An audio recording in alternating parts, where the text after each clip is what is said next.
Good evening. My name is Paul Holden-Graber, and I'm the Director of Public Programs at the New York Public Library, known as Live from the New York Public Library. As most of you, I think, by now know, my goal here at the library, apart from providing you with cognitive theater, is simply to make the lions roar, to make this great institution levitate.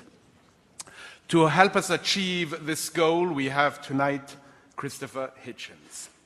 Hitch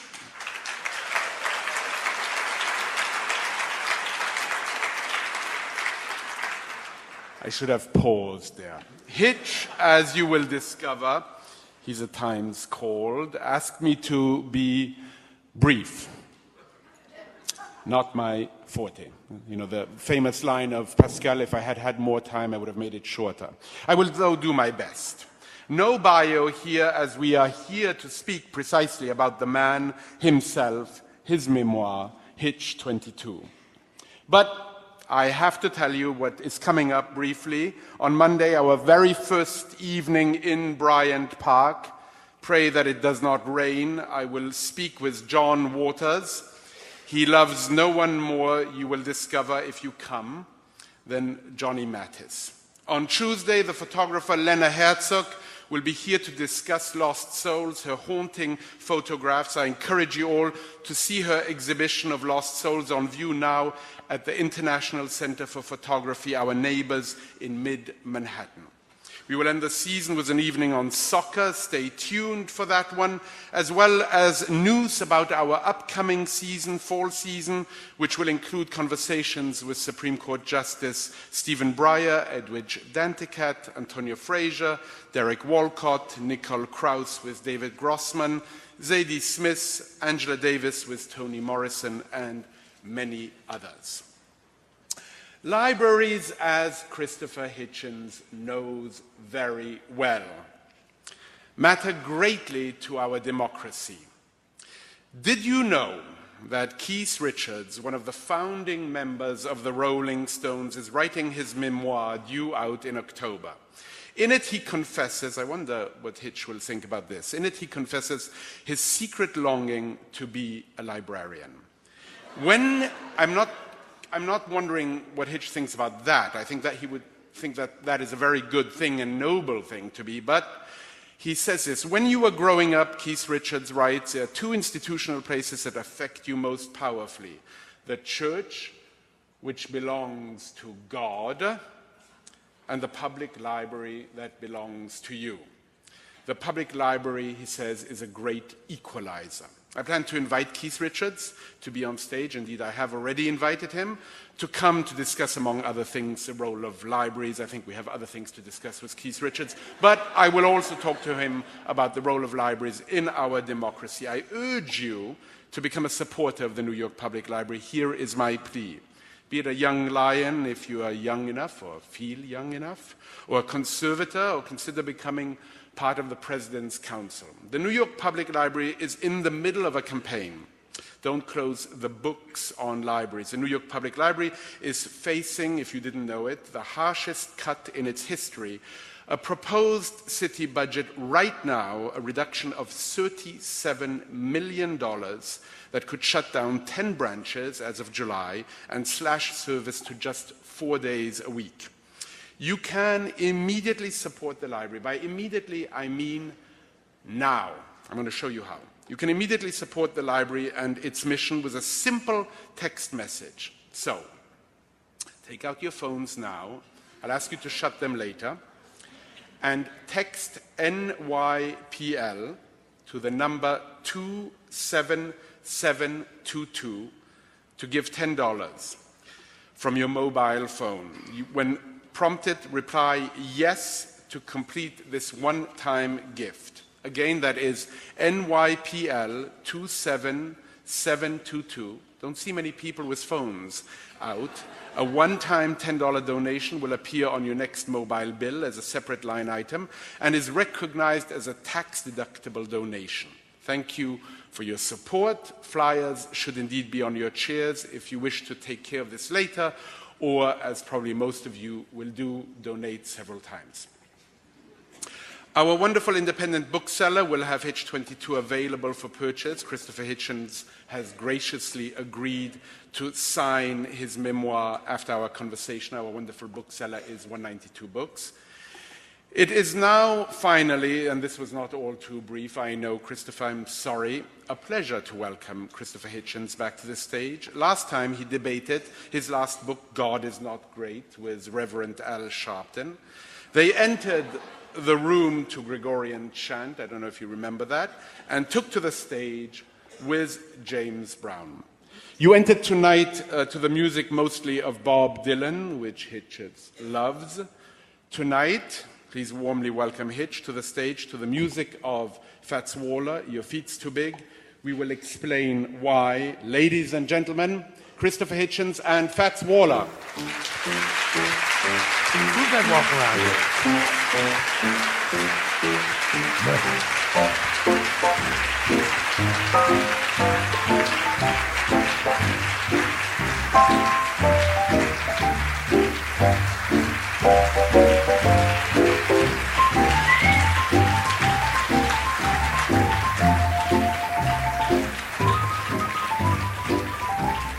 Sounds like baby patter. Baby elephant patter, that's what I calls it.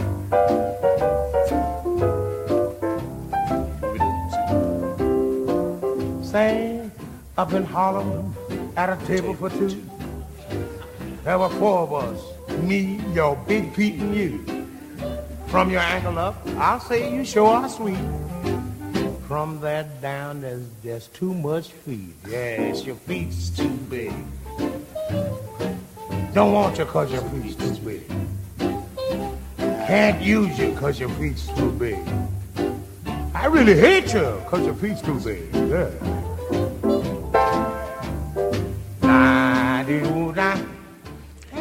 I know, it's a shame to talk after that, but here we are to do that. And your feet's too big. I didn't mean that about you, but you write about your father, the commander. He disliked coming to London on principle and had enraged me when I was younger by refusing to take a job as a secretary of Brooks Club. I would have been living in London, in Mayfair, for heaven's sake, and when I was a teenager, exclamation point. But I did once lure him to the detested city to see a musical about Fats Waller, an uncharacteristic favorite of his, Your Feet's Too Big. And he once astonished me by asking in the late 1970s if I'd care to come with him to the reunion of old shipmates, and on and on and on. Tell us something about your father and maybe what you remember about that musical when you went with your father. Give us a portrait of him, if you would. Well, the old man, who we used to call the commander affectionately because it was the highest rank to which he attained in the Royal Navy, in which he'd served all his life, was a rather inward, slightly morose man who had the virtues of thrift and honesty and also courage. During the course of the Second World War, in which he told me, one of his very few confiding remarks, he said that when he was fighting the Nazis, it was the only time in his entire life he felt he knew what he was doing. It didn't occur to me till later that it meant he didn't know what he was doing when, say, he had a son in 1949, or things like that. But that would have been, to me, a trivial remark, because I was brought up entirely on the history of British wartime valor. And we used to have a toast every Boxing Day, the day after Christmas, because on that day in 1943, his ship, HMS Jamaica, had sent a big Nazi convoy raiding pocket battleship called the Scharnhorst to the bottom of the sea, which is a better day's work, as I say in the book, than any I've ever done myself. And I still have a toast every Boxing Day for that reason. But in fact, in a funny way, he didn't know what he was doing. I mean, it wasn't under his control to know that, because he certainly had not joined His Majesty's Royal Navy in order to be running guns to Joseph Stalin, which was what he was in fact doing, escorting those convoys over the hump of Scandinavia to the Russian ports of Murmansk and Archangel. And in fact, his entire life was lived slightly as someone who was taken advantage of by the establishment to which he was so devoted. So I felt sorry for him when I was growing up, which is probably not a terrifically good thing to feel for your old man, because he'd been so loyal to the Crown, the Empire, the Tory party, the Navy, and he'd got nothing out of it. And as people used to say, he was Tory but nothing to be Tory about. And he was left on the beach. After the war, they downsized the Navy and let him go. And he was never the same again. I hope I'm not going on too much about this, but you did ask.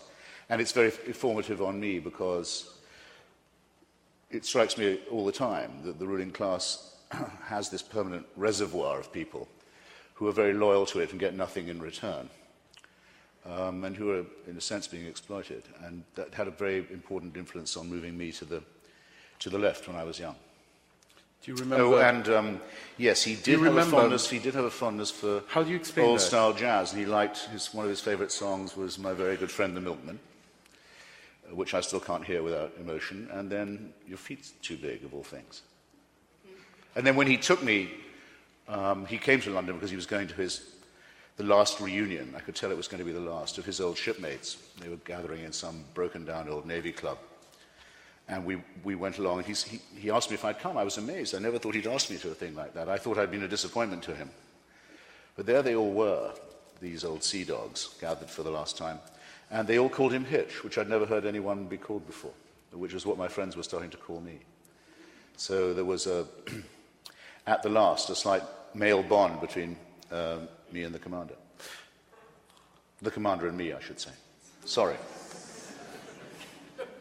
And for some reason, this name has stuck with you. You make a lot in the book about how important your name was going to be for you. Oh, yeah.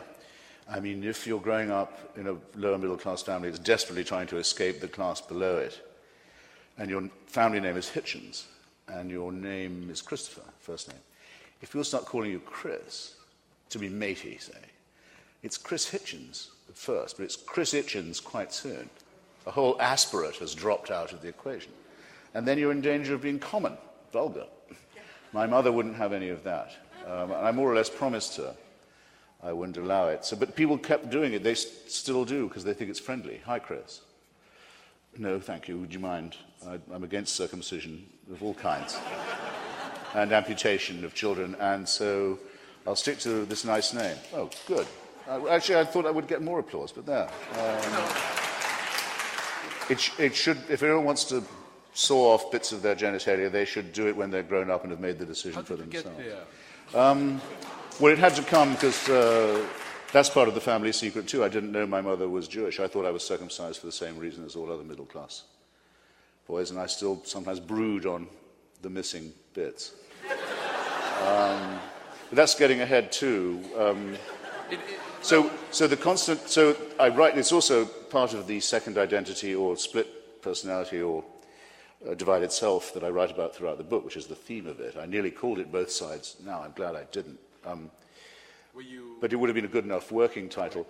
When I was at university, I was Chris during the working day. In other words, I was wearing a donkey jacket and giving out leaflets outside the car factories and waving the flag of the Viet Cong and other things that I would do again proudly. But in the evening, thinking life isn't all politics, I would be Christopher and I'd put on a dinner jacket and try and have a sort of bride's head regurgitated,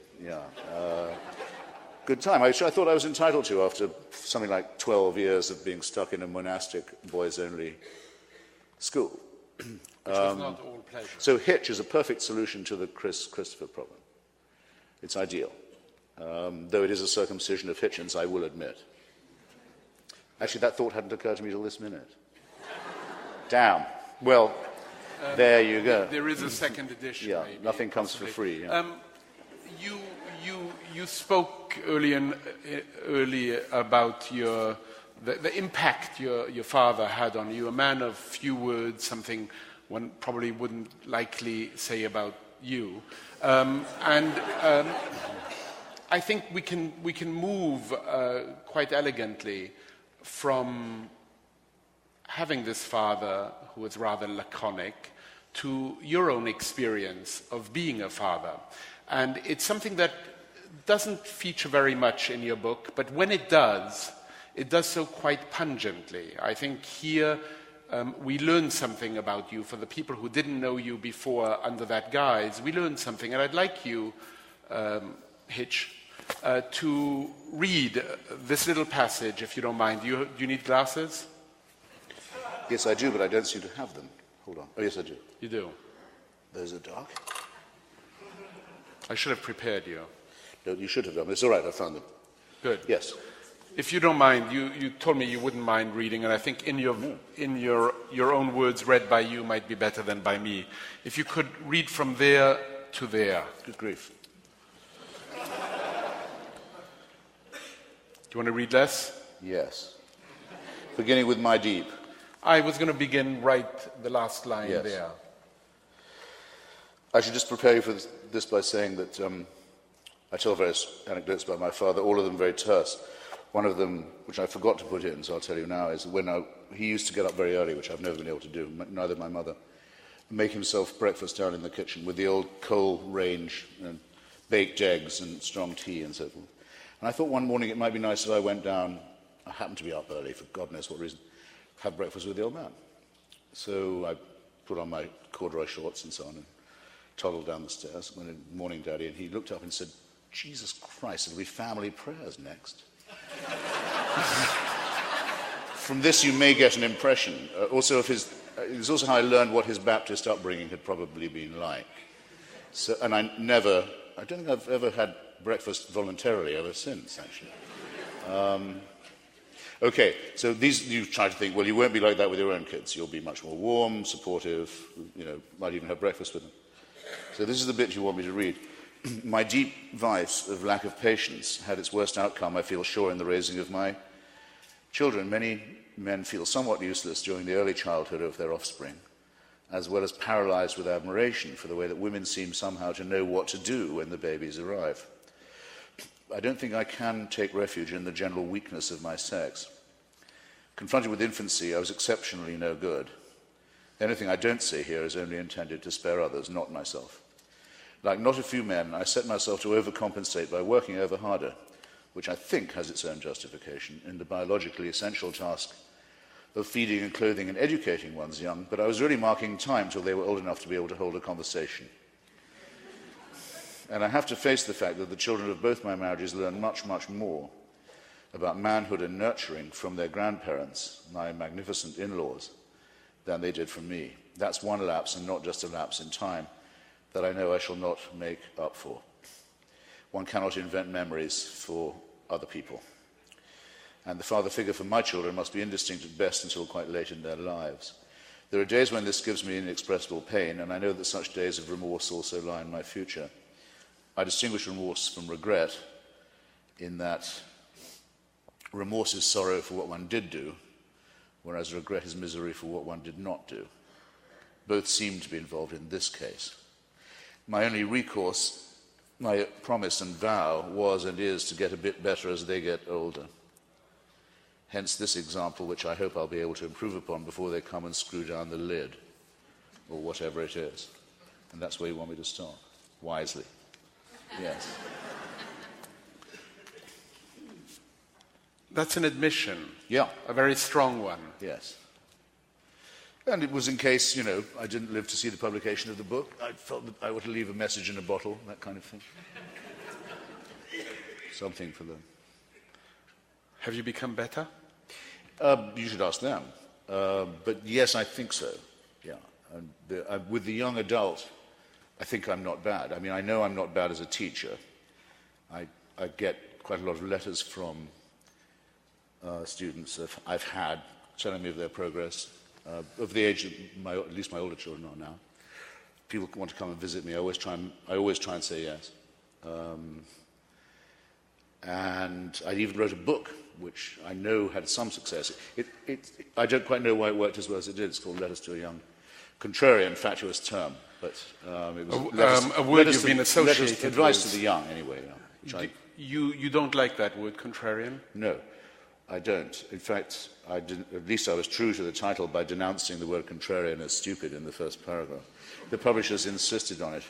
I was asked the other day in Los Angeles at a book signing by an older man, came up with a copy of the book and asked me to sign it, and he said, while he waited, he said, I first bought this book for my son to give it to him in the hope he'd become a contrarian, but he refused. He said it just like that. I said, I know what you're going through. Well, that does bring us back to what you were reading. I love the way the book begins. I really do. I love it because in part of the quotations you use, the epigrams you use at the beginning, and particularly one that comes from Leopold Bloom, yes, where you say, read your own obituary notice, they say you live longer, gives you second wind, new lease of life. I see a little smile there. Gives you a second wind, new lease on life. Yeah, well, it helped. You love obituary. When I was wondering whether to do a memoir at all, I got a hysterically apologetic letter from a wonderful man called Sandy Nairn, who some of you may have heard of. He's the director of the National Portrait Gallery in London. And it began, Dear Mr. Hitchens, we can't apologize enough, we don't know what to say to you, and went on in this way. It turned out that they produced a catalogue for an exhibition of photographs of a group of people, younger people, of whom I used to be, a set, if you like, of which I used to be a member. Actually, its title was The Friends of Martin Amis. And it was quite a hit at the National Portrait Gallery, and they'd sent out this catalogue in which one of the captions read, Martin Amis with the late Christopher Hitchens. So let me just tell you something. When you read about yourself in the past tense, it does concentrate the mind. And he flailed on and said, the copies will all be pulped, most of them have been withdrawn, but some of them did get out to subscribers, we don't know how to. I think he thought I was going to sue. I'm not late, mate. And it's professionally damaging to be told you're dead, because then people won't ask you to write books or review them. So in fact, you didn't sue, but you wrote. So that's why we haven't seen Hitch around lately, right. And it's bad. So in bold contrast, I wrote back to him saying, don't you dare destroy these things. I want at least 6 copies now. And I had to see it for myself, and there it was. And then you were in extremely good company with Mark Twain and so many others. Mark Twain, Alfred Nobel, it changed his life. When Nobel read his obituaries, he read that he'd been a warmonger and a dynamite maker, so he went straight and endorsed a boring Peace Prize. Ernest Hemingway used to read the obituaries every morning with a cocktail to cheer himself up. It only worked for about 10 years, but before he unshipped the shotgun, but it probably bought him 10 years. The great, there are various people. Marcus Garvey, the founder of the Back to Africa movement, in bold contrast, founder of Harlem nationalism, died of an apoplectic fit while reading his obituary. So it doesn't always strike everyone the same. On me, it did have a cheering effect, though nonetheless, you read a sentence that will one day be unarguably true, and, well, you see that words are powerful, potent. Very. We once did a program here at Live from the New York Public Library, naturally called Live from the New York Public Library Presents Dead from the New York Public Library, because I'm rather interested myself also in obituaries, and we had in the audience. I was interviewing the great obituary writer for The Economist, Anne Rowe, and in the audience we had half of the New York Times undertakers. And they were comparing how they did the dead. And interestingly enough, the New York Times dines out, I'm told, with some of their future featured people. And some of those featured people, when they are smart and shrewd, realize that they better be good at that lunch. For dinner, because it will reflect Weave an epigram in here and there. Yeah. I once met Sir Stephen Runciman, who some of you may have read. He was the great historian of the Crusades and of Byzantium. And he was still alive, this was in the late 70s, having been at Eton with George Orwell and Cyril Connolly. He was the last survivor of that class. And I met him at a conference on Byzantium in Cyprus, and was amazed to meet one of my heroes in this way. And he said, I suppose I look very old and crumbling to you. Decrepit. And I just was thinking how true that was. And I said, Sir Stephen, by no means, of course not. He said, well, I'll tell you one thing, I'm not going to die. I'm not going to. And I said, well, I'm delighted to hear it, Sir Stephen. And he said, the Times at this point, the London Times, which really invents the obituary stuff, had been locked out by Rupert Murdoch, hadn't appeared for a year and a half. He said, I'm not dying till the Times comes back and I get my full dress obituary. And when the London Times came back from the long lockout, the first thing it did was to publish the Times obituary supplement, to do justice to all the old buffers who died and not had their column in the paper. Is this a bit morbid of us, do you think? No, not at all. Okay. To cheer us up, I love Bob Hope's line that when he was dying, his wife asked him where he should be buried, and he said, "Surprise me." Yes. Well, it's actually in my book as well about people.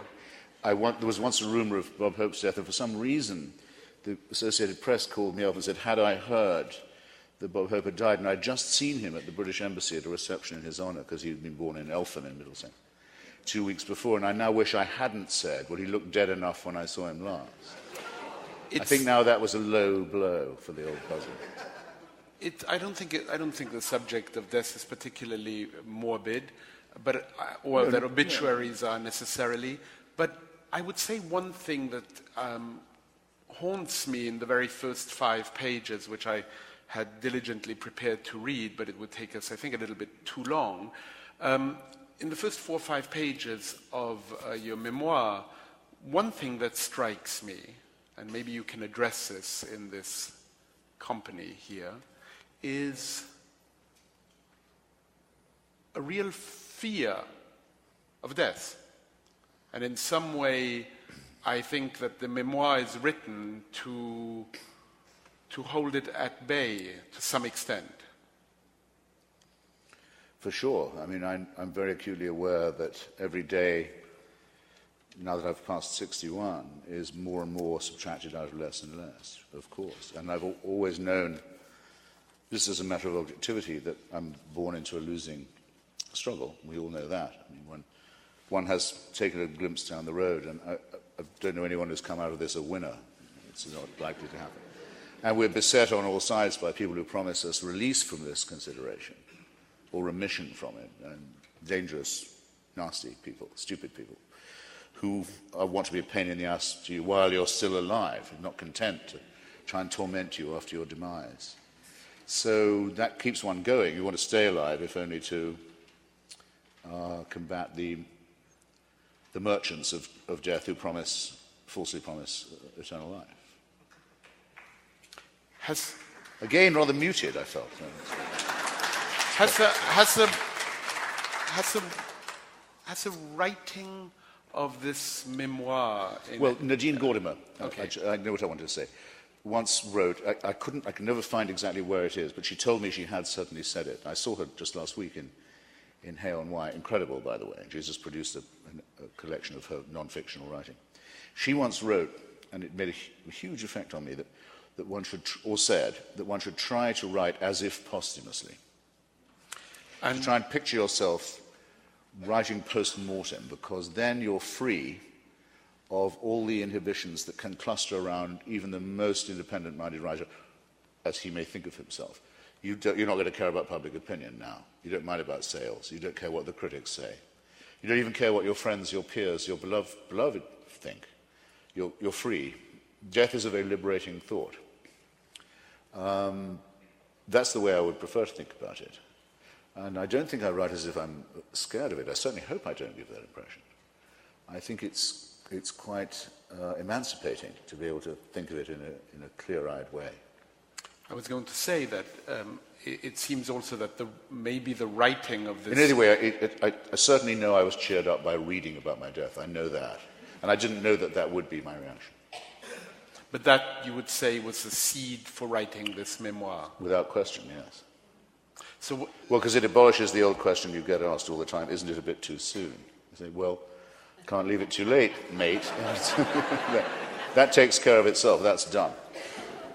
You know, writing for posterity reminds me of a memoir that I always loved. I don't know if it's among the things you love reading, which is Stendhal's The Life of Henri Brulard. He writes for the happy few, for the future reader, for the reader who will read him in 70 years from now, enjoying the fact that in some way he is, as you said, not inhibited, pre-posthumous in some way. That's how Winston Smith opens his diary in 1984, almost in those words, probably not by accident.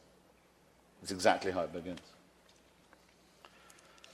So the memoir is written, you quote Paul Cavafy at one moment, the itch to scribble. Yes. You have this urge in some way to write your life. And I don't know if you make... No, not just the life, just to write. But in this particular case... Cacoethia scribendi, yes, the urge to scribble. I knew when I was quite young that, not that it was what I wanted to do or would like to do. But you had to do. Had to do, yeah. Is this an autobiography in any form? No. Because in autobiographies, there's an autobiographein, the fact that you, in some way, come to life through the act of writing.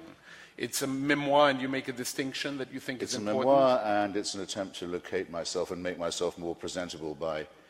More presentable? Yes, by scraping acquaintance with charming friends and putting myself in the same company as them, finding myself in interesting countries at times of war and crisis and revolution. So I always have to have an excuse for writing about myself until I do the Proust questionnaire towards the end, and I just say, you might want to know a bit about what I'm like. All the other things are, I happened to be in Poland just when the Solidarity movement was beginning. I thought I saw it coming. I met this guy who later became famous. I always feel I need a justification of that sort, and even when I write about the death of my beloved mother, it was a help to me, if this doesn't sound profane, that the week that I had to go and investigate her death was a week when the tanks were in the streets of Athens, and there was a counter-revolution and a coup and blood in the streets, and people I knew tortured and killed, and I had to deal with the coroner, who was the same coroner in, everyone here I hope remembers Costa Gavras' film Z, said, the same coroner who had returned the false verdict in the murder of Lambrakis. So even there I felt I'm trying to locate myself, perhaps futilely, in modern events. I won't say history. I don't know if I'll have you read that passage about your mother's death, but I will read it. Okay.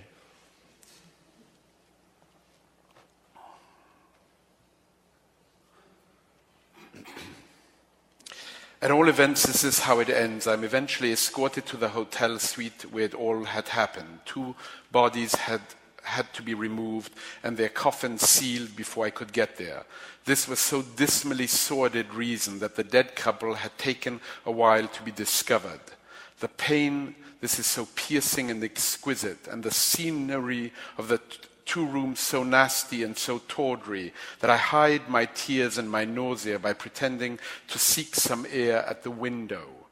And there, for the first time, I receive a shattering, full-on view of the Acropolis.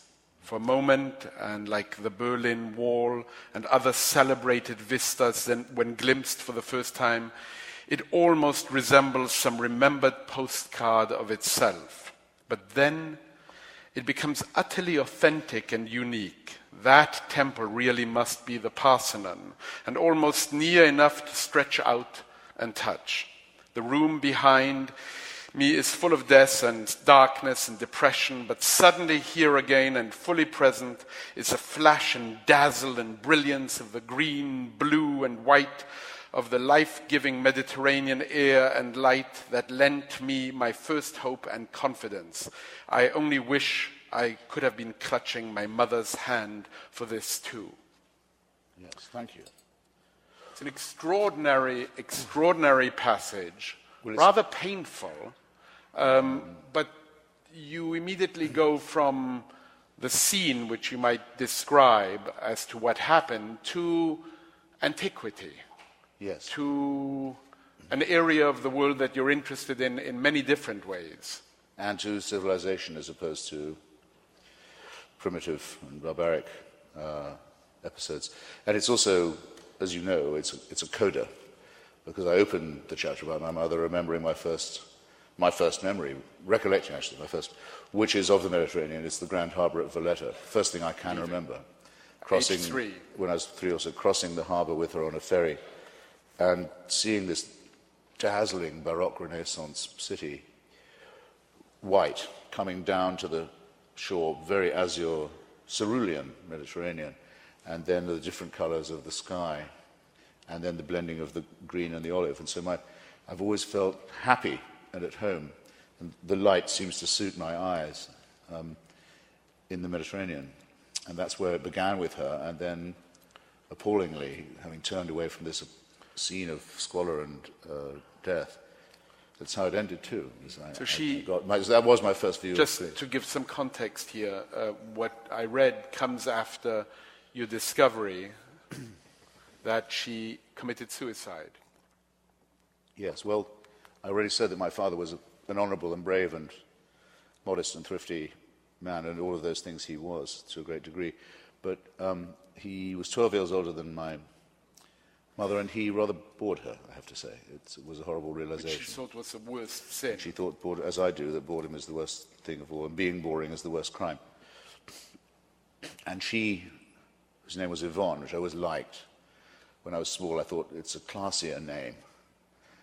My English childhood was generally rather sort of drab and grey, and Yvonne, well, it sounded French. Well, it is French. She was very beautiful. She was interested in fashion. Beautiful pictures of her. Yes, she's lovely. She was lovely. And the wives of my father's brother officers tended to be, I hope I don't sound snobbish here, but they tended to be called things like Ethel, or Marjorie, or Nancy, or so. Yvonne, my mother was different. She was much more.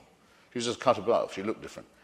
And she would have liked to go to the theatre and have sharp and fashionable cocktail parties and smart little events. And she never really got any of this in my father. And so when she could, she left him. She left it too late and went off with a man who was not boring, who could quote poetry and was charming, a bit of a pseudo, actually, charmer, spoiled priest of the Church of England, but amusing.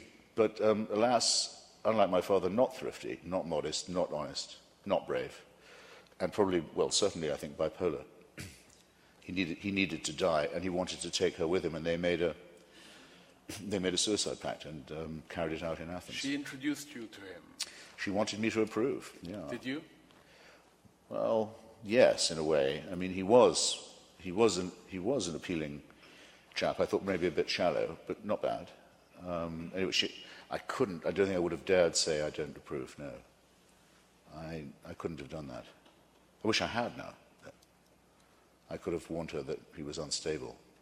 Something a bit shaky about him. Flaky. What's the word the children, my daughters, use? Sketchy. Very good, very deadly word that people know right away. I could have. It's one of my regrets. I didn't say. And another regret was that you were not there to take her phone call. Yeah, well, that's true. There was before answering machines and cell phones were common. And when I went to Athens, and once I'd fought my way through all this stuff and that warfare that was going on as well, the hotel, and once I'd done the forensic investigation and found she hadn't been murdered, which is what had first been reported. It was first reported that he'd killed her, and then it was also at least 3 days I did think she'd been murdered. And had to see all the photographs and the forensic evidence.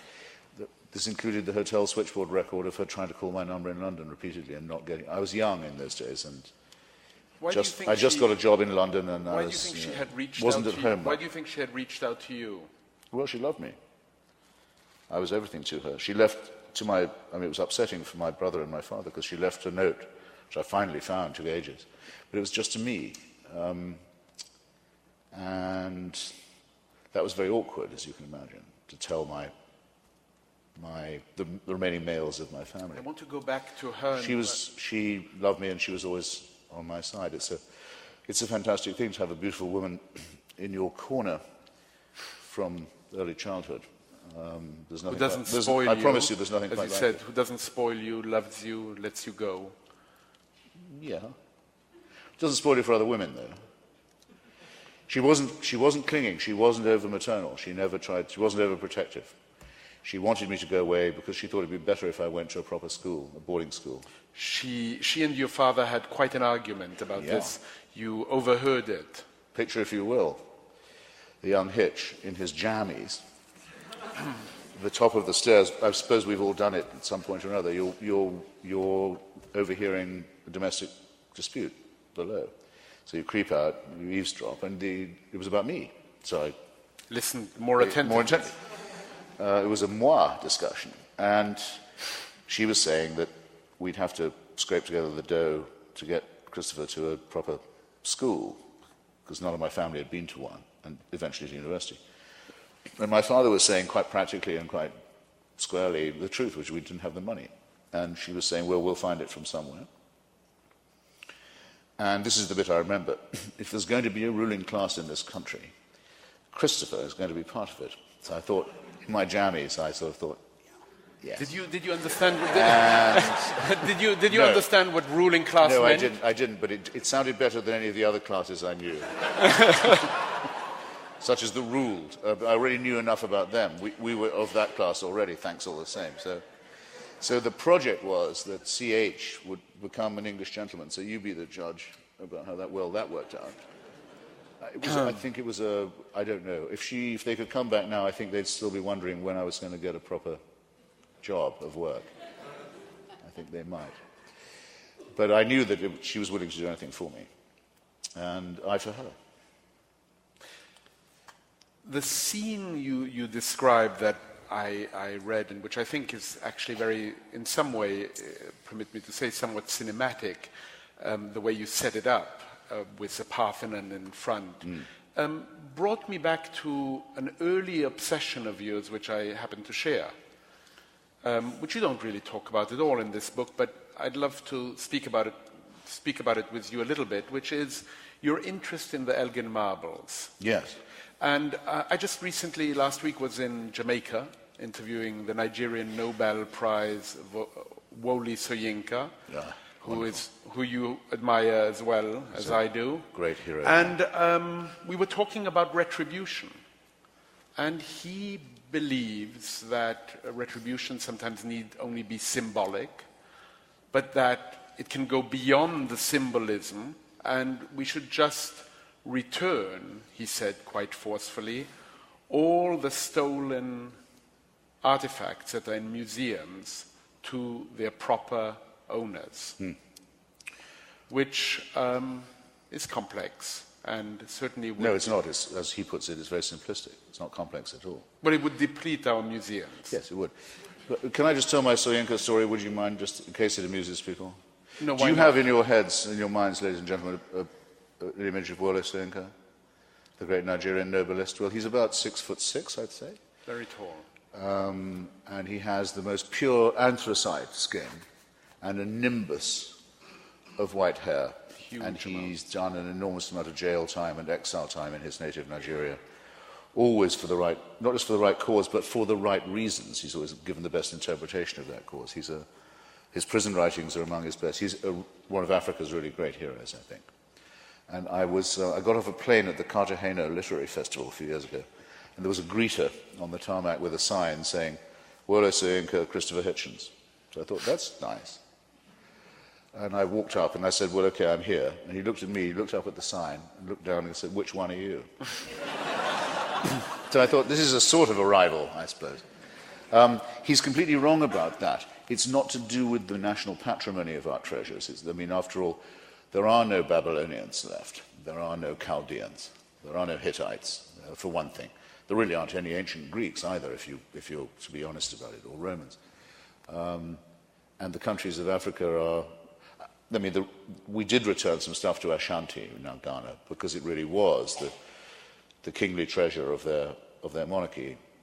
But in other words, it meant a lot more to them than it did to us. But that should be very rare. The case of the Elgin marbles is a very simple one. Here you have the sculpture of the frieze of the Parthenon, a sculpture carved to tell us a single unified story by Phidias and his assistants. It's probably the Pan-Athenaic procession. And it's a single work of art, and it's been broken into two and exhibited uselessly and pointlessly in London when no one can tell what it's about.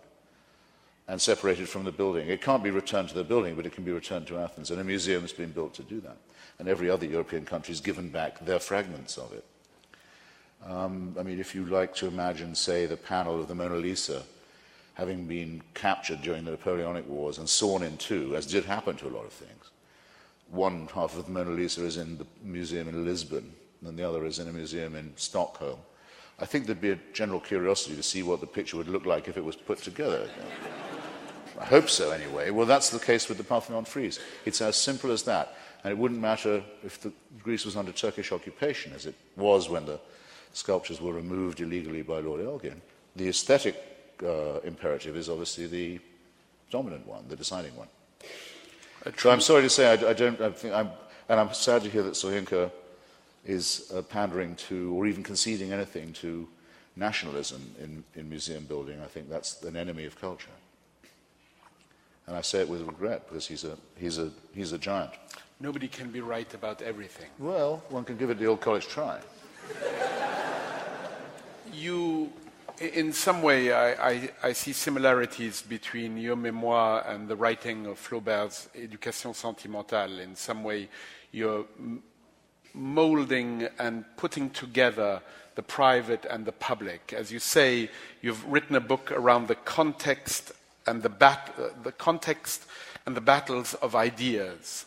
It seems to me that you were the right man at the right place at the right moment, nearly always during your lifetime. You found yourself lucky enough in historical circumstances to find yourself at a moment when something dramatic was happening. But even in the drama of ideas, in your early years at university, you studied with some of the finest minds. And I'd like to hear, I think it's, let me just check. I'd like to bring you back to those early years, if you don't mind. And if you could just play clip number 2. Now, what is this? What is it? On the 30th. Among Pelagian travellers, lost on their lewd, conceited way. No, number 2, not number 3. Sorry. Never known it to fail. If a man doesn't do what he does because he wants to do it, because this is his personal human goal, because in this way he achieves something which he and not somebody else at this moment desires. If he doesn't do that, he's not a human being at all. He has no accountability. The whole notion of moral responsibility, which for Rousseau is the essence of man almost more than his reason, depends upon the fact that a man can choose between alternatives, choose between them freely, be uncoerced.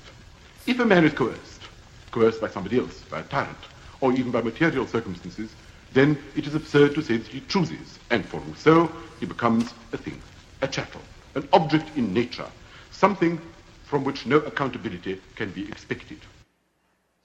That, as some people will know, is the inimitable Isaiah Berlin, inventor of the fox-hedgehog distinction, being rotund.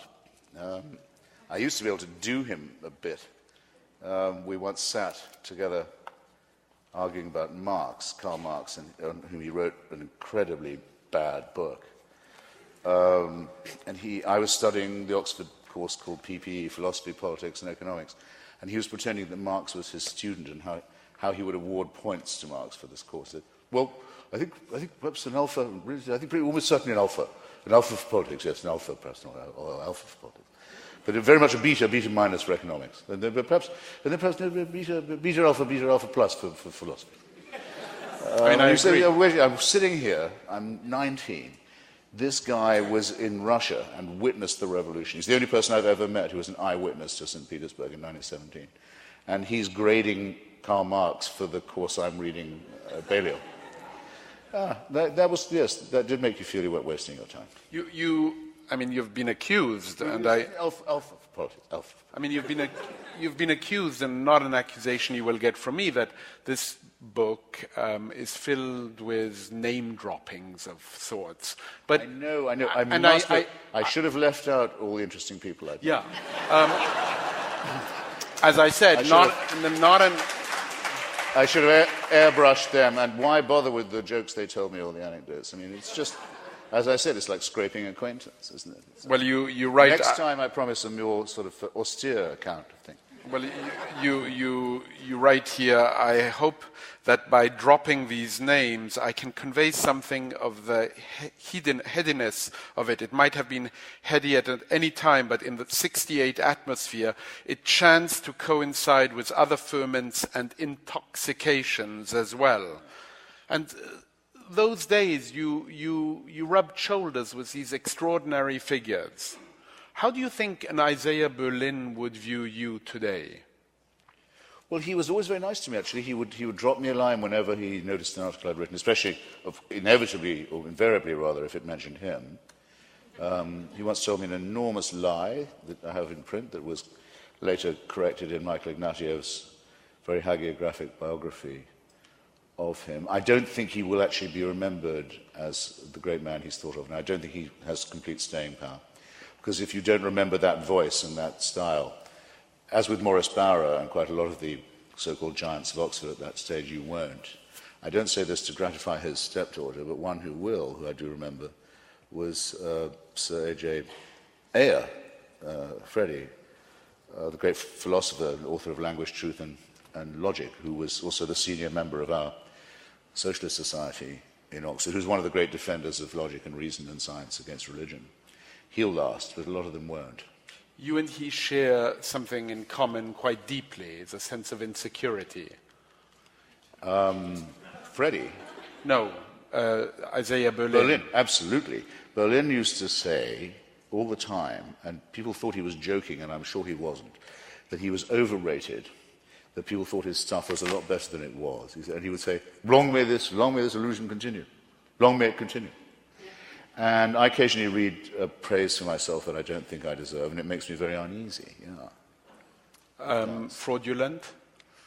No, but not exactly. But there was a very great Scottish journalist and reporter when I was growing up called James Cameron, who he's still remembered by many people because of the extraordinary early dispatches he wrote from the Vietnam War for the Daily Herald, old Labour paper. But for a wonderful memoir called Point of Departure, about the days of Old Fleet Street. And I remember him saying to me once, and he wrote it too, he said, every time I roll the paper into the typewriter, you see how long ago it was, every time I do that I think, today's the day they're going to find me out. And if you don't have a bit of that, if you don't think that there's something meretricious about success or celebrity, and that you ought to have stage fright every time you go on, because you shouldn't just become too used to it, then I think you probably are flirting with being a fraud. But being aware of the possibility that you might just be lucky is a good thing. And Berlin, to his credit, did have that. And he couldn't get people to believe him.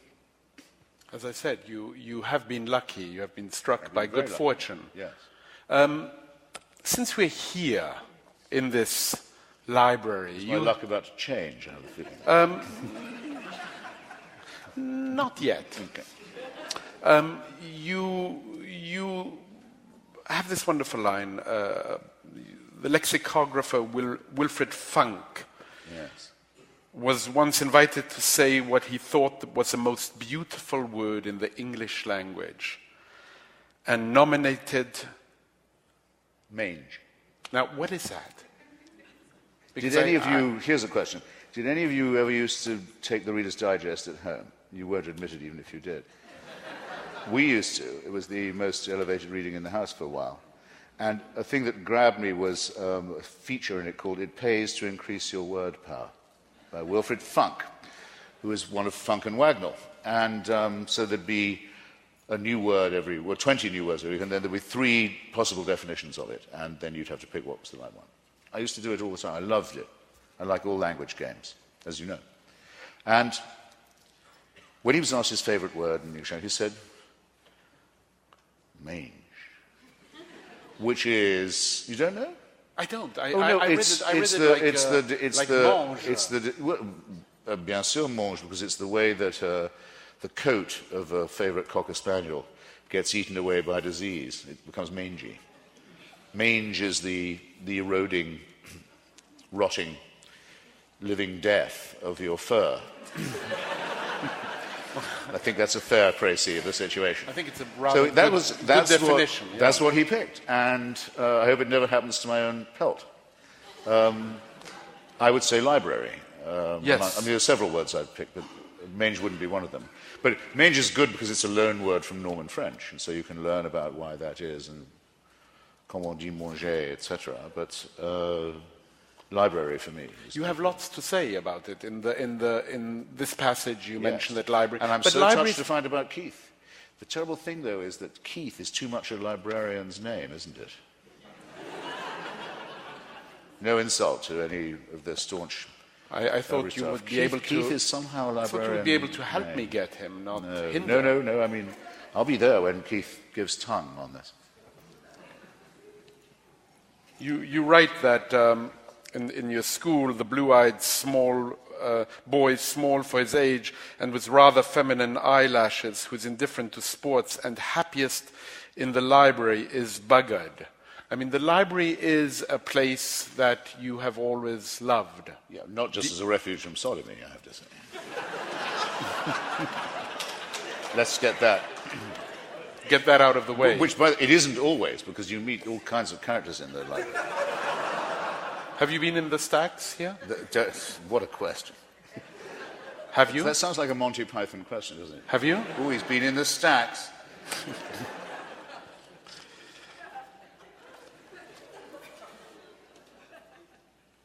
Bring it on. You say this, which I find extraordinary in the education of young children, as I have. I am quite relieved to read this if ever I turn to you to know how to educate my own children. You say, perhaps 2 or 3 times a year I receive a questionnaire from some writer's organization or some writerly magazine asking me to name my formative books. Yes.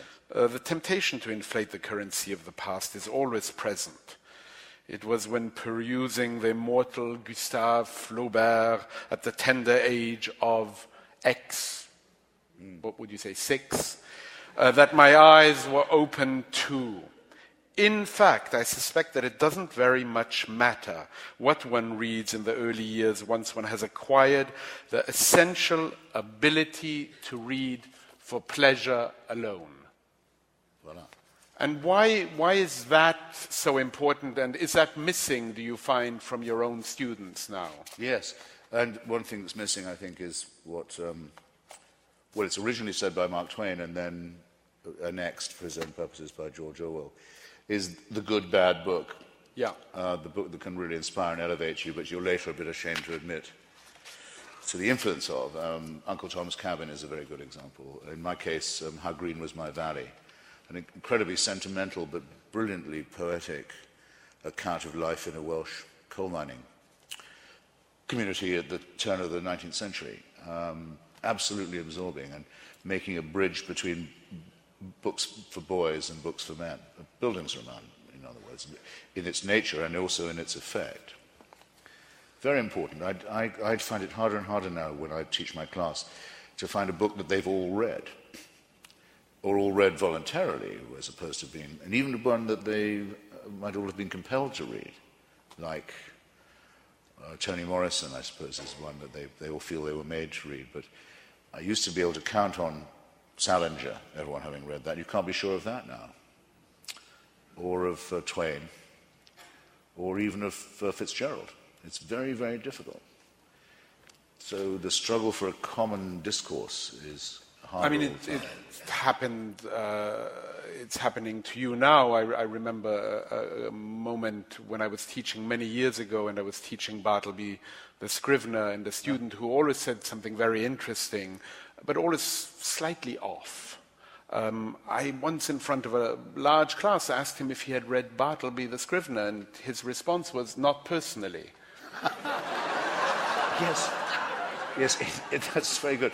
I gave him an A+, because, England, I mean, he'll go far. In I'm England, sure he has. In England, the answer would be, not as such. Yeah. You've always it's a good sort of defensive dugout position. You've always been one who has loved playing with words. I think limericks in particular have been something you've liked and cultivated, whether it's Yes. Maybe you might try a few out on us. Even the most puerile stuff, you see, can build muscles in you. You learn a bit from it. You have to start small. Well, start small And with my friends who I write as emotionally about as I dare, Martin Amis being one, and of course Ian McEwan being and the best at all these games, Salman Rushdie. We started with some very Scrabble level, but then I think it transcended itself. Let me try to think. You know, you come here, one talks with you about Balzac, Flaubert, Proust, and so forth. we'll go back. We can talk Yes, about... yes, but you know what the audience really wants is a little tincture of filth. Yeah. That's what they want. That's what they want. Filth and plenty of it. So, for example, we used to play a puerile game, which is take any well-known phrase or saying that contains the word heart. Okay, you've thought of one. Now take that out, put in the word dick. So, Dick Break Hotel. Bury my dick at Wounded Knee. I left my dick in San Francisco. The dick is a lonely hunter. The dick has its reasons. It's just perfectly childish. I don't know why you're laughing at this at all. But you know, we'd pass them around, and every Friday, the lunch we'd have, we'd sort of see how we'd sort of try and polish it up a bit. And then it all gets worthwhile because Woody Allen moves in with his daughter, his adopted daughter. And people ask him on the record, well, what are you doing setting up housekeeping with your kid? And he says, well, the heart wants what it wants. And I think he makes it all worthwhile. I chose the cleanest one on purpose. The limerick is more literary because people think of it as a delivery system for filth, of course, which it's not, or needn't be. I mean, there is the young engine driver named Hunt, who was given an engine to shunt, saw a runaway truck, by shouting out, "Duck!" saved the life of the fellow in front, which was written by Robert Conquest, who also, you remember, ladies and gentlemen, the speech that Jacques gives in Act 2 of As You Like It, The 7 Ages of Man, all the world's a stage, all the men and women, many plays. You've got it? It's 24 lines, I counted them. Conquest gets it into 5. 7 ages, first puking and mewling, then very pissed off with your schooling, then fucks, then fights, then judging chaps' rights, then sitting in slippers, then drooling. That's it. There's nothing left out of that. Wendy Cope, one of the great women poets of our time, has done The Wasteland, and I don't know if I can do it. Can I recall it? Whoa. I'll think about it while I tell you another one. There's Calvin's theory of predestination. There once was a man who said, "Damn, it is borne in upon me I am, a creature that moves in predestinate grooves. I'm not even a bus. I'm a tram." Okay, in April, this is The Wasteland, I think I've got it. In April, one seldom feels cheerful. Hot sun and black dust make me fearful. Clairvoyance depress me. Commuters distress me. Met Stetson and gave him an earful. There's the whole failure of T.S. Eliot in one go. But then there is the young hooker from Crewe who filled up her pussy with glue. This is what you were waiting for. And said with a grin, since they'll pay to get in, they can pay to get out of it too. That I think is smutty. Yeah, your mother had great ambitions for you. Don't mention my mother just right now. That was a natural segue. So coming back to Yvonne, she had great ambitions for you, and I suppose, I don't know if she imagined this, but I suppose by taking you out of your class and putting you in another class, branding your tongue in a different way, as it were. Yes. And for you to speak, I don't know if it's upper class, but you speak... No. No. No, if you meet a genuine member of the upper class, you'll be instantly able to tell the difference. I don't know quite how they do it. Well, But it's very hard to fake. Oh, really? You begin to doubt everything you've ever said. Really? well, one of the things... I think one of the great descriptions in your memoir is of New York and your love of actually this very area of New York. Yes. You speak, for instance, you write here on Mid-Manhattan, you say, I simply found myself somewhere in Midtown Manhattan, looking up at skyscrapers, but the illusion was accompanied by a feeling of profound happiness, a sensation of being free in a way I had never before known. I could read so many of these wonderful passages where you say, Evelyn Waugh was in error when he said that in New York there was a neurosis in the air which the inhabitants mistook for energy. There was rather I love this, it was rather a tensile excitement in that air which made me think for many years that time spent asleep in New York was somehow time wasted. Whether this thought has lengthened or shortened my life, I shall never know, but it has certainly colored it. And why did you move to D.C., for goodness sake? Because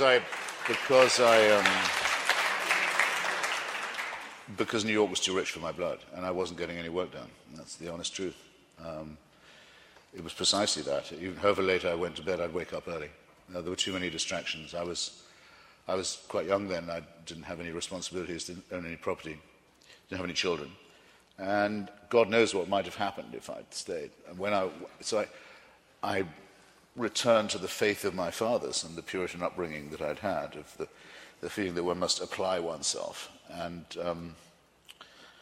go somewhere boring and severe and put myself between the shafts and teach myself to work hard and alone. And that was a good decision too. But the main decision was to move to the United States. After that, I didn't much mind where I was.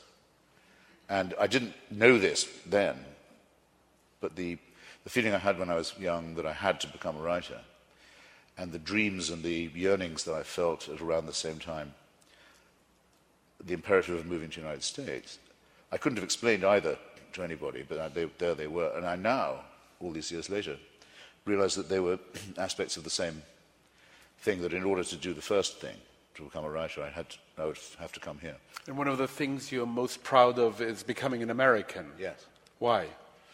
Well, because after various alarms and excursions in Beirut and Baghdad and Afghanistan and elsewhere, some of which I describe in the book, after the terrible assault on American civil society in 2001, and especially on my two beloved cities, Washington and New York, I began to identify very strongly with the United States and to rather despise myself for having the cushy billet of American children, an American wife, a European Union passport, and a platinum green card that never ran out.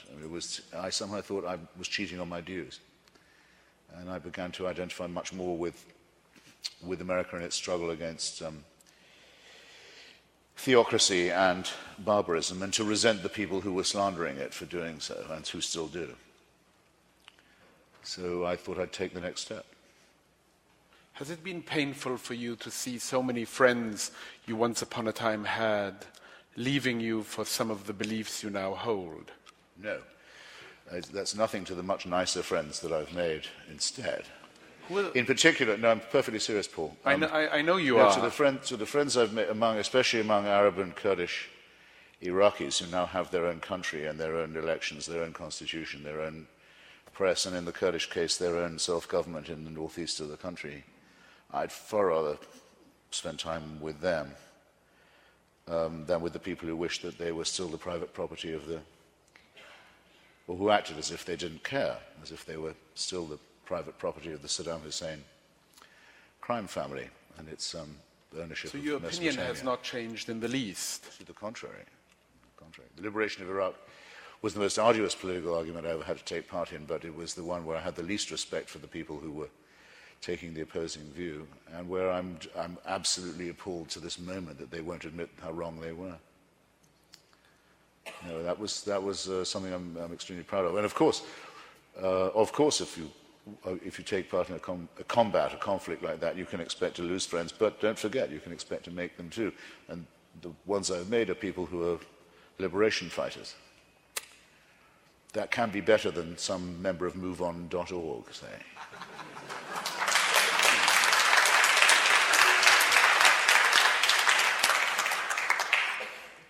I sometimes worry that you get entrenched in your beliefs. Don't. Strike it from your list of anxieties.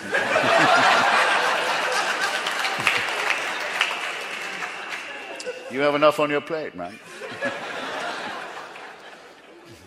Entrenched is where I'd hope to be, just as some people, it's funny, some people used to think that it was horrible to be called predictable. Even now, no one ever says that about you, intending it as a compliment, but I don't see why it's so pejorative.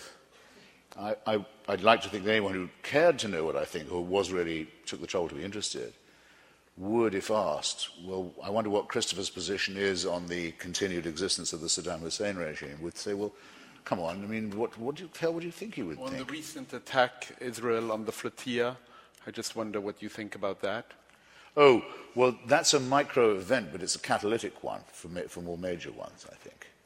It's a small event in itself, but as with everything to do with Israel, it raises the question of the legitimacy of the Israeli state. That actually, I think, and I say in my longish chapter that I hope everyone will read, and by the way, if you'll buy it, I'll sign it, on Israel and the Jewish question, is the difference. Israel will never be a normal state.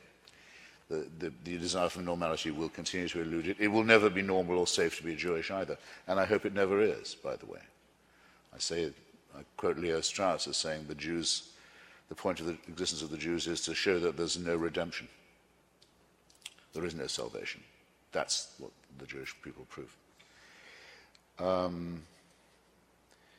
So, by all means, people can say, well, it shows there should be no occupation.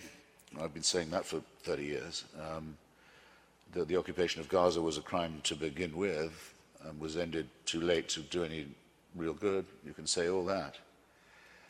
But what the people on that flotilla are saying is and the euphemists and supporters are saying, is we are the advance guard of the friends of Hamas and the friends of jihad. How they get themselves called activists, I don't really quite know. It's quite clever to get yourself just called that if you're a member of a group like International Answer, contributed a lot of which are the American Friends of North Korea, the American Friends of Saddam Hussein, the American Friends of Hafez al-Assad, the American Defenders of the Islamic Republic of Iran. Well, if they should be brave enough to stand by their principles and not be just told that they're activists. Some people feel that and the guests, the honoured guests of the thuggish government of Mr. Erdogan, who just a few weeks ago said, if anyone mentions the Armenian question in public ever again, I will expel all the remaining Armenians from Turkey. In other words, don't bring up the last genocide or I'll hurt them again. This man is an out-of-control thug, and he's posing as a defender of the human rights of the Palestinians. It makes me want to throw up things I've forgotten ever eating.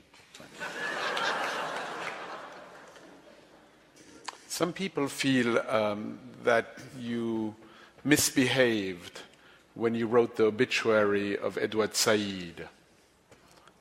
In what respect? In more than one way, but in one way... Or in writing it at all, you mean? In writing the obituary you wrote. Well, you should enlarge. That in some way you were criticizing him at a moment when he was dying?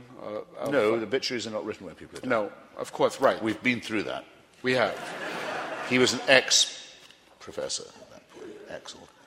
Do you think you were tough on him? Sure. Yes, as I was, I should add. In other words, I'm saying that in the chapter that you write at the end of your book, which brings us to Israel in some form or fashion, about Yes. Edward, you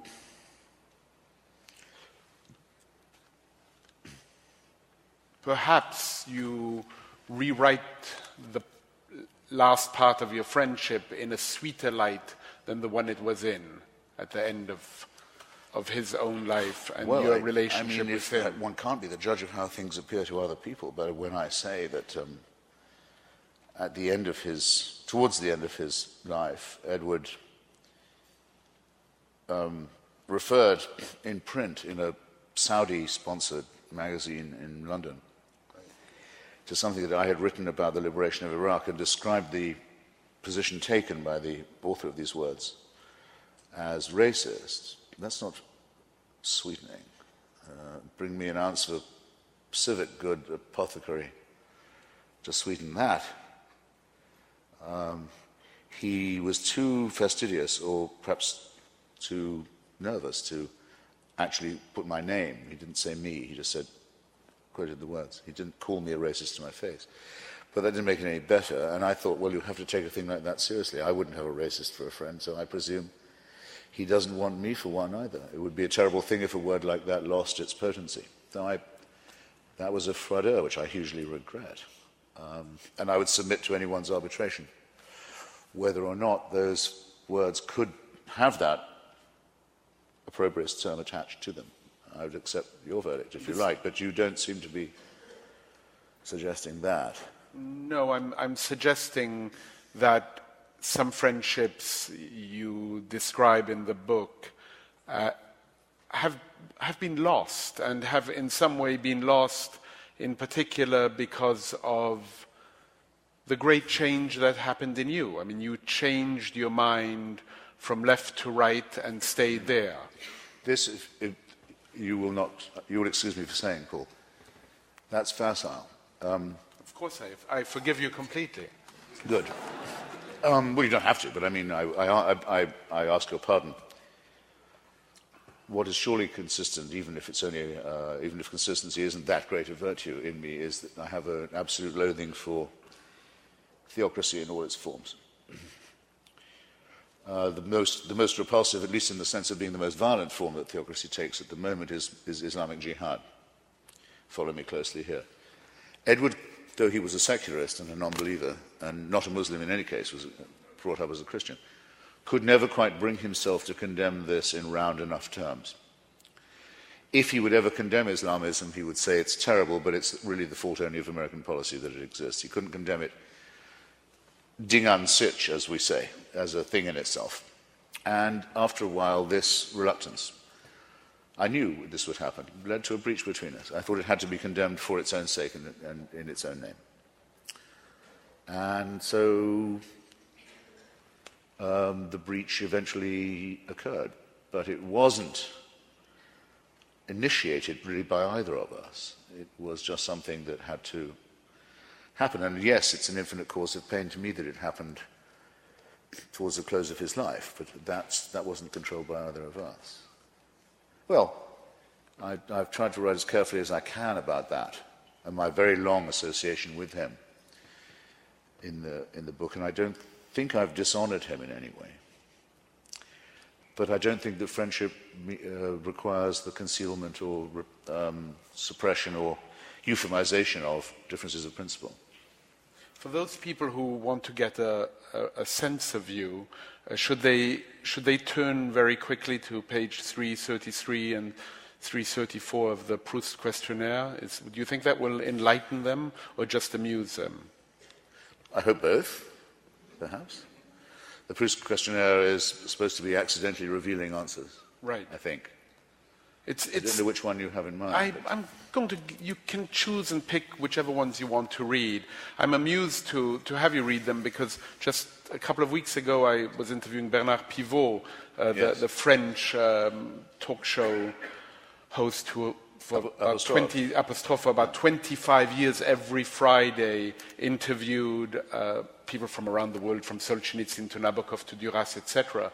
Lévi-Strauss, and had actually never been interviewed himself, but ended every apostrophe, which was watched every Friday by 5.5 million French-speaking people. It's quite a feat. He finished every apostrophe with the Proust questionnaire. Actually, what was interesting in speaking to him, when I asked him why he accepted to be interviewed, when he said he had never been interviewed, he said, "I'm 75 years old, I've never been interviewed, and you're not French." First time a Frenchman believes it's an advantage not to be French.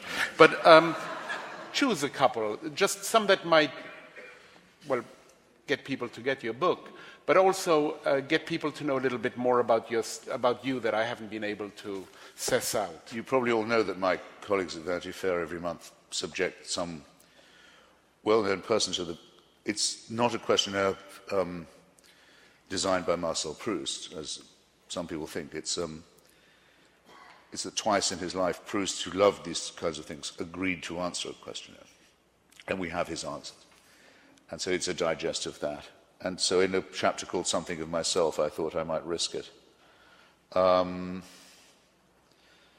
I'll take the page you leave open. What do you regard as the lowest depth of misery? Just to give you an idea, Proust's reply was, to be separated from Mama. I think that the lowest depth of misery ought to be distinguished from the highest pitch of anguish. In the lower depths come enforced idleness, sexual boredom and or impotence. At the highest pitch, the death of a friend or even the fear of the death of a child. Where would you like to live? In a state of conflict or a conflicted state? What is your idea of earthly happiness? To be vindicated in my own lifetime. I'm now reading this as if it was written by somebody else. What do you think? To what faults do you feel most indulgent? To the ones that arise from urgent material needs. Who are your favourite heroes of fiction? Dennis Barlow, Humbert Humbert, Horatio Hornblower Jeeves, Nicholas Salmanovich Rubashov, Funesh the Memorious, Lucifer. Who are your favourite characters in history? Socrates, Spinoza, Thomas Paine, Rosa Luxemburg, and Leon Trotsky. Who are your favourite heroines in real life? The women of Afghanistan, Iraq, and Iran who risked their lives and their beauty to defy the foulness of theocracy. Ayan Hashi Ali and Azhar Nafizi as their ideal feminine model. Is this enough? No, a bit more. Who are your favourite heroines of fiction? Maggie Tulliver, Dorothea, Becky Sharp, Candy, Bertie's Aunt Dahlia. Your favourite painter? Goya, Otto Dix. Your favourite musician? J.S. Bach, Bob Dylan. Your favourite virtue? An appreciation for irony. Your least favourite virtue, or nominee for the most overrated one? Faith. Closely followed, in view of the overall shortage of time, by patience. There. The rest they will read later on tonight. What is your favourite flower? Garlic. In closing, I'd like us to listen to the third clip we have here, which is something that you often do as you travel the country. And since America has mattered to you so much, I'd like for us to listen to a poet who describes what you do fairly well. On the circuit. Among Pelagian travelers, lost on their lewd, conceited way to Massachusetts, Michigan, Miami, or L.A., an airborne instrument I sit, predestined nightly to fulfill Columbia Geeson Management's unfathomable will, by whose election justified, I bring my gospel of the muse to fundamentalists, to nuns, to Gentiles, and to Jews, and daily 7 days a week, before a local census gelled, from talking site to talking site, and jet or prop propelled. Though warm, I welcome everywhere.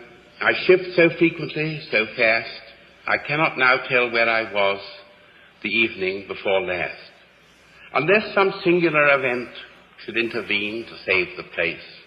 A truly asinine remark, a soul-bewitching face. Or blessed encounter, full of joy, unscheduled on the Gießen plan, with here an addict of Tolkien, there a Charles Williams fan. Since merit but a dunghill is, I mount the rostrum unafraid. Indeed, 'twere damnable to ask if I am overpaid. Spirit is willing to repeat, without a qualm, the same old talk, but flesh is homesick for our snug apartments in New York. A sulky 56 he finds a change in meal times utter hell, grown far too crotchety to like a luxury hotel. The Bible is a goodly book I always can peruse with zest, but really cannot say the same for Hilton's Be My Guest. Nor bear with equanimity the radio in students' cars, Muzak at breakfast, or, dear God, girl organists in bars. And worst of all, the anxious thought, each time my plane begins to sink and a no smoking sign comes on, what will there be to drink? Is this a milieu where I must, how grey and greenish, how infra dig, snatch from the bottle in my bag an analeptic swig? Another morning comes, I see, dwindling below me on the plain, the roofs of one more audience I shall not see again. God bless the lot of them, although I don't remember which was which. God bless the USA, so large, so friendly, and so rich. That's good. Well, I asked my students to consider the following. T.S. Eliot, Thomas Stearns Eliot, left St. Louis, Missouri, and tried to make himself into an Englishman and succeeded in becoming an Anglo-Catholic, a snob, an anti-Semite, and a royalist, at least, and to some extent an Englishman, though people used to laugh at the way he wore bowler hats in the wrong way and on the wrong days.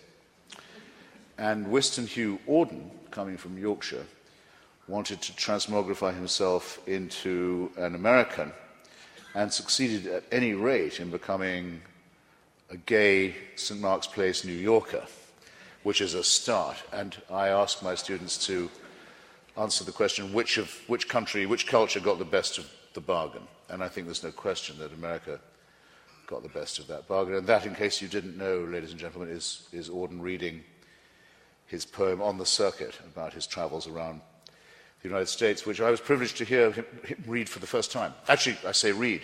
He would always recite his poems, even after a decanter of gin. He would never read from them. He needed no prompting. He could simply go to usually the pulpit. He liked to read in Anglican churches, and declaim them, as it were. And I heard it in Great St. Mary's Church in Cambridge in 1966. And it was one of the many things that contributed to my increasing stirring of desire to see North America. So you couldn't have ended on a more perfect note, and I don't know where you found that, but that was brilliant. And thank you very much. Thank you. Christopher Hitchens.